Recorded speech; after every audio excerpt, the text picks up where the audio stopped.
अस्सलाम वालेकुम बच्चों। बच्चों एक इम्पॉर्टेंट अपडेट देनी थी आप लोगों को। देखो, जो आपके सामने जो लेटर है ना, ये एक सोलापुर की जो जिला परिषद है उन्होंने इशू किया है। अभी मामला क्या है, मैं थोड़ा आपको सीधा सीधा समझाता हूँ, इसको पढ़ के नहीं सुनाता। जो सीधा सामने आपके वो सब चीज़ें समझा देता आपको। ये मामला ऐसा है कि जो 2018 और 19 में जो बच्चों ने टीईटी पास होने के लिए जो फ्रॉड किया था, ये वाले बच्चे, तो टीईटी के लिए इन्होंने जो भी फ्रॉड किया था 18 में और 19 में, तो इसके हिसाब से फिर ये सारे बच्चों पे, महाराष्ट्र भर में बहुत सारे बच्चे थे, तो वो सारे बच्चों पे टीचर भर्ती पूरी बंद, उन पे बैन है, वो पार्टिसिपेट नहीं कर सकते थे। तो ज़्यादातर बच्चे उसमें से ये समझ रहे थे कि सिर्फ टीईटी बैन की गई है, मतलब हमको परीक्षा परिषद ने सिर्फ टीईटी के एग्ज़ाम बैन किए हैं। तो उन्हें लगा कि सीटीईटी देकर हम रास्ता निकाल सकते, तो उन्होंने सीटीईटी पास किया, ये वाला सीटीईटी पास किया और टेट भी दिया और पूरी प्रोसेस में हिस्सा लिया उन्होंने।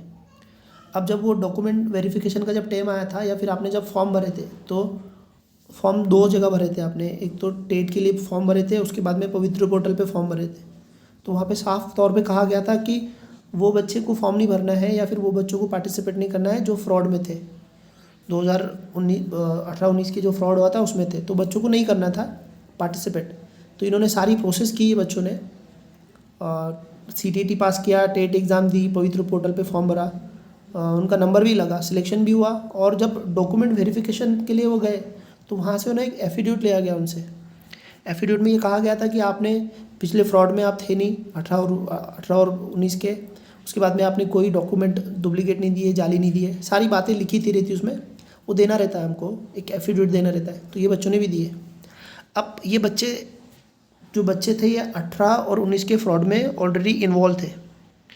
अब इन्वॉल्व होने की वजह से फिर इन पे ना अभी ये पकड़े गए, तो यहाँ पर उनको ना अभी उनकी जॉब, एक तो इनको अपॉइंटमेंट लेटर भी मिल चुका था। आपको मैं बताता हूँ कौन से बच्चे, ये वाले बच्चे। तो ये बच्चों को ना अपॉइंटमेंट लेटर मिल चुका था, इन सबको। ये ज्वाइन भी कर चुके थे, बट अब उनको ना उनकी जॉब से निकाला जा रहा है उसको, मतलब अब वो निरस्त किया जा रहा है उनको, उनका जो सिलेक्शन प्रोसेस है ना वो कैंसिल की जा रही है उसको, पहला। और दूसरा, अब इन पे और एफआईआर दर्ज होगी, यानी कि एक और क्राइम इन पे रजिस्टर होगा। एक पहले से ही था इन पे, जो पुणे में चल रहा था, उसका ट्रायल अभी भी चल रहा है, वो निर्दोष साबित नहीं हुए भी उसमें से। वो सारे बच्चे जो पहले पकड़े गए थे 18 और 19 के फ्रॉड में, उन पे सब पे पुणे में केस चल रहा है, कोर्ट में, वहाँ की पुणे की सेशन कोर्ट में। अब इन पे एक और गुना रजिस्टर होगा इन पे, ये बच्चों पे। अब ये बच्चे नाम आपके सामने हैं, ये वाले बच्चे। तो अब ये बच्चों का नाम ज़ाहिर करके बदनामी करने का मेरा कोई इंटेंशन नहीं है। मेरा ये ही कहना है कि आप लोगों को ये बातें बताना है कि आप लोग ना किसी तरह के ये फ्रॉड काम मत करो। जो जेन्यून है आपका, जो आपकी जो है चीज़ें वही रखिए, फ्रॉड मत कीजिए, वरना फिर आपको भी ऐसे प्रॉब्लम झेलने पड़ेंगे। आप इतने सारे एग्ज़ाम पास करते हैं, सीटीटी पास करते हैं, टेट की तैयारी करते हैं, पवित्र पोर्टल पे कई सालों तक वेट करते हैं, फिर आपका सिलेक्शन होता है, तो आपके कितने साल जाते हैं इसमें, फिर बाद में आप पे और कानूनी कार्रवाई होती है। तो ये सब चीज़ें सही नहीं है किसी भी एंगल से।